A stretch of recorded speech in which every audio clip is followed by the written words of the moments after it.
रेवाड़ी, हरियाणा का एक साधारण सा कस्बा। वहां की गलियों में न धूम धड़ाका था, न बड़े बड़े मॉल।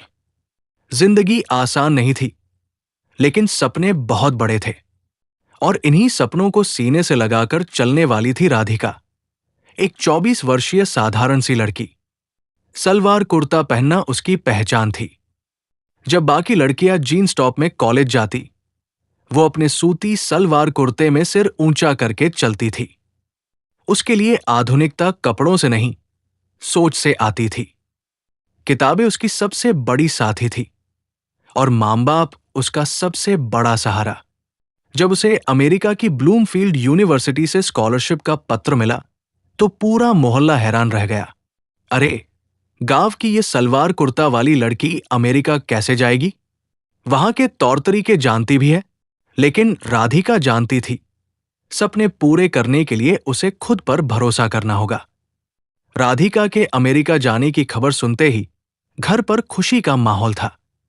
मां ने उसके लिए गाढ़ी गुलाबी रंग का सूती कुर्ता और सफेद सलवार सिलवाई थी, बिल्कुल वैसा जैसा राधिका को पसंद था। विदाई के दिन मोहल्ले वाले जमा हो गए। हर कोई आशीर्वाद देने आया था, लेकिन कुछ तंज भी थे। अरे बिटिया, वहां सलवार कुर्ता चलेगा क्या? लोग तो हंसेंगे तुझ पे। राधिका मुस्कुरा दी। वो जानती थी, सपनों का कोई ड्रेस कोड नहीं होता। पिता ने विदा करते हुए कहा, बेटी, कभी अपने संस्कार मत छोड़ना। चाहे जैसे भी हालात हो, खुद को मत बदलना। राधिका ने आंखों में आंसू लिए सिर हिलाया और सलवार कुर्ता संभालते हुए एयरपोर्ट के लिए निकल पड़ी। दिल्ली एयरपोर्ट उसकी आंखों को चौंधिया देने वाला था।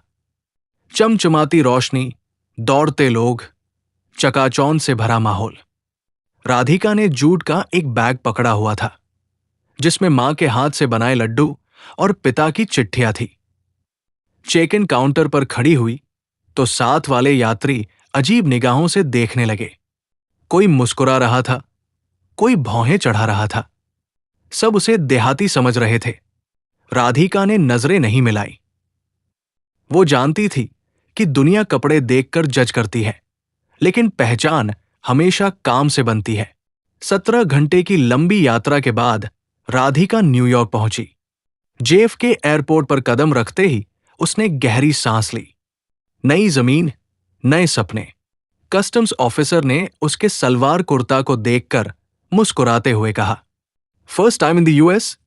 राधिका ने संकोच में सिर हिलाया, यस। पास के कुछ लोग उसे देखकर फुसफुसाएं, लुक एट हर ड्रेस। लेकिन वो सीधी खड़ी रही, शांत और आत्मविश्वास से भरी हुई। ब्लूमफील्ड यूनिवर्सिटी, एक सपना जो अब हकीकत बन चुका था। कैंपस में दाखिल होते ही उसकी आंखें चमक उठीं। विशाल बिल्डिंग्स, हरियाली और हर तरफ से आती अंग्रेजी की आवाजें। पहली क्लास में राधिका का सलवार कुर्ता फिर से सबकी नजरों का केंद्र बन गया। कुछ लड़कियां हंस रही थी, कुछ लड़के तिरछी मुस्कान फेंक रहे थे। Are you here for a cultural event? Nice costume. Indian? Radhika मुस्कुराई। No, this is my normal dress. अगले कुछ दिन आसान नहीं थे। हॉस्टल में कमरे की साथी स्टेफनी ने भी ताने कसने शुरू कर दिए। Radhika, you know, here girls wear jeans और skirts. Maybe you should try. Radhika ने धीरे से जवाब दिया। Maybe the dress doesn't define the brain, right? Stephanie चुप हो गई। नया देश, नई भाषा, नए लोग, सब कुछ अलग था। खाने में स्वाद नहीं था, बातों में अपनापन नहीं था। क्लास में अक्सर उसे इग्नोर कर दिया जाता। ग्रुप असाइनमेंट में कोई उसे साथ नहीं लेता। कैफेटेरिया में अकेले बैठकर घर से लाई गई चाय पीती रहती। पर राधिका जानती थी, अकेलापन कुछ सीखने का सबसे अच्छा समय होता है। उसने खुद को मजबूत किया, किताबों में डूब गई, प्रोफेसरों से सवाल पूछे, नोट्स बनाए। वो जानती थी, दुनिया भले उसे सलवार कुर्ता से जज करे, लेकिन उसे अपना टैलेंट दिखाना है। 3 हफ्ते बाद क्लास में बड़ा प्रेजेंटेशन था। विषय था climate change and rural communities. Radhika ने पूरी लगन से तैयारी की। दिन रात लाइब्रेरी में बैठी रही, प्रैक्टिस करती रही। प्रेजेंटेशन वाले दिन उसने अपना पसंदीदा सलवार कुर्ता पहना, सफेद रंग पर नीली कढ़ाई। जब उसका नंबर आया तो सबकी निगाहें फिर से उसके कपड़ों पर थी। लेकिन इस बार राधिका ने माइक्रोफोन संभाला और बिना झिझक बोलना शुरू किया। उसके रिसर्च, आंकड़े, तर्क इतने दमदार थे कि हॉल में सन्नाटा छा गया। प्रेजेंटेशन खत्म होते ही प्रोफेसर ने कहा, outstanding, best presentation I seen this semester. पूरा क्लास खड़ा हो गया तालियों के साथ। आज सलवार कुर्ता पहने राधिका ने साबित कर दिया था कि कपड़े नहीं, काबिलियत बोलती है। धीरे धीरे राधिका की पहचान बनने लगी। प्रोफेसर उसे क्लास में बुलाने लगे, रिसर्च असिस्टेंट बना दिया गया। लेकिन सबकी सोच इतनी जल्दी नहीं बदली थी। कई बार उसे देसी गर्ल कहकर चिढ़ाया जाता। कैंपस में एक बार कल्चर फेस्ट हुआ, जहां राधिका ने भारतीय संस्कृति पर भाषण दिया। जब वो मंच पर गई तो फिर से लोगों ने उसका मजाक उड़ाया। She is dressed for a wedding. लेकिन जैसे ही उसने बोलना शुरू किया, संस्कृति, विविधता और भारतीय परंपरा पर, पूरा हॉल मंत्रमुग्ध हो गया। भाषण के अंत में पूरा हॉल खड़ा होकर तालियां बजा रहा था। स्टेफनी, जो पहले राधिका को तंग करती थी, अब उसकी सबसे अच्छी दोस्त बन गई थी। Radhika, you taught me that it's okay to be different, उसने एक दिन कहा। राधिका ने मुस्कुराकर कहा, difference is what makes us beautiful. अब राधिका की एक नई दुनिया थी, दोस्त, रिसर्च और सपने। राधिका की जिंदगी में एक और मोड़ आया, रोहन। रोहन भारतीय मूल का था, लेकिन अमेरिका में पला बढ़ा था। वो भी ब्लूमफील्ड में पढ़ रहा था। जब उसने राधिका को पहली बार देखा तो उसकी सादगी में कुछ खास बात नजर आई। धीरे धीरे उनकी दोस्ती बढ़ी, फिर दोस्ती प्यार में बदल गई। रोहन ने एक दिन कहा, तुम्हारी सादगी तुम्हारी सबसे बड़ी खूबसूरती है, तुम कभी मत बदलना, राधिका।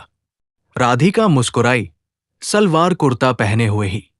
ग्रेजुएशन के समय राधिका ने अपनी रिसर्च पूरी कर ली थी, sustainable agriculture in developing countries. University ने उसे गोल्ड मेडल दिया। पूरे कार्यक्रम में वो अपने ट्रेडिशनल सलवार कुर्ता में थी। अखबारों में हेडलाइन आई, देसी girl tops the class, tradition meets talent. Radhika ने अमेरिका की एक टॉप एग्रीटेक कंपनी में नौकरी के लिए इंटरव्यू दिया। इंटरव्यू के दिन भी वो अपने सलवार कुर्ता में ही पहुंची। बाकी उम्मीदवार फॉर्मल सूट में थे। एचआर हेड ने पूछा, Radhika, don't you feel awkward dressing differently? Radhika ने मुस्कुराकर कहा, I am here for my skills, not for my outfit. और कुछ ही दिनों में ऑफर लेटर उसके हाथ में था। राधिका का करियर आसमान छू रहा था, लेकिन उसके दिल में कुछ अधूरा था। उसकी मिट्टी, उसका गांव। एक रात छत पर बैठे हुए उसने रोहन से कहा, रोहन, मैं वापस जाना चाहती हूं। यहां मैंने सब कुछ पा लिया, लेकिन जो सपना लेकर आई थी, अपने गांव के लिए कुछ करने का, वो अधूरा है। रोहन ने मुस्कुराकर कहा, तुम जहां जाओगी, मैं तुम्हारे साथ चलूंगा। दोनों ने भारत लौटने का फैसला कर लिया। गर्मी की सुबह थी। राधिका अब सलवार कुर्ता में अमेरिका से लौटकर रेवाड़ी आई थी। गांव में हलचल मच गई। अरे, न्यूयॉर्क से लौटी है, बड़ी अफसर बन गई है। देखो, फिर भी सलवार कुर्ता नहीं छोड़ा। राधिका ने मुस्कुराकर सबका अभिवादन किया। वो जानती थी, असली लड़ाई अब शुरू होगी। उसने गांव के खाली पड़े स्कूल भवन को देखा और सोचा, यहीं से शुरुआत करूंगी। राधिका ने अपने गांव में लड़कियों के लिए एक एजुकेशन सेंटर खोला। नाम रखा उड़ान। उड़ान सेंटर में गरीब लड़कियों को मुफ्त में शिक्षा, कंप्यूटर ट्रेनिंग और स्कॉलरशिप के लिए गाइडेंस दी जाती थी। पहले दिन सिर्फ 5 लड़कियां आई। गांव वालों ने ताने मारे, कौन भेजेगा लड़कियों को, पढ़कर क्या कर लेंगी? लेकिन राधिका डटी रही। सलवार कुर्ता पहनकर हर घर जाकर समझाया, शिक्षा से ही जीवन बदलता है, लड़कियां भी उड़ सकती हैं। धीरे धीरे लड़कियों की संख्या बढ़ने लगी। गांव की सोच बदलने लगी। राधिका के काम को भारत सरकार ने भी नोटिस किया। उसे नारी शक्ति पुरस्कार से सम्मानित किया गया। राष्ट्रपति भवन में जब वो पुरस्कार लेने पहुंची तो भी वही सलवार कुर्ता पहने थी। गुलाबी कुर्ता, सफेद सलवार और चमकता दुपट्टा। राष्ट्रपति ने मुस्कुराकर कहा, आपने सिखाया कि अपनी पहचान से प्यार करना सबसे बड़ी जीत है। राधिका की आंखों में चमक थी। वर्षों की तपस्या सफल हो रही थी। इसी ही स्टोरी सुनने के लिए चैनल सब्सक्राइब करें।